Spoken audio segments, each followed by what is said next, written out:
The desert demands a Zen approach to living and traveling through it. The heat, the cold, and the terrain must all be passively accepted as they are, tolerated and endured. Resisting is usually a futile and sometimes fatal act. Anyone who tries to hurry through the desert on foot is likely to make the journey much harder than it needs to be. When temperature is above 90 degrees Fahrenheit, any pace faster than about 1.5 miles per hour is too fast. The lack of shade can drive people crazy, and the lack of water can kill them. One amusing joke the desert plays on people without water is, traveling on foot at night and resting during the day will kill them faster than staying put in one spot day and night. Staying put can mean eventually dying of thirst. Looking for water and not finding it can mean dying of thirst a day or two sooner. Funny, ain't it? Ha ha.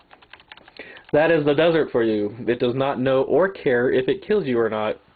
Its killing you is nothing personal. If you want to live, stay the fuck out of the desert.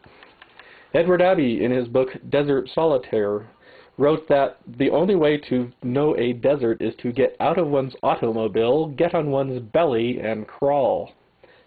I consider walking a much better compromise.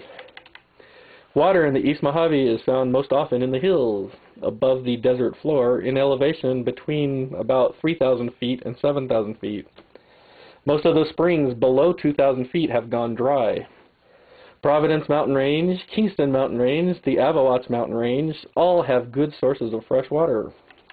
New York Mountain, north of Lanfair Valley, also has good water, as do the Panamints, Granite Mountains, and Clark Mountain. Rain falls usually around January and February, though sometimes the summer monsoons can bring moisture. Dry washes can be turned into raging rivers of mud and brush within minutes of a thunderstorm passing overhead. In the Avawatz, I once saw a dry canyon roaring with water from wall to wall, pushing boulders ahead of the stream. The nights in the desert tend to be so quiet one can hear bats flying over one's head. Coyotes hunting in the dark call to each other.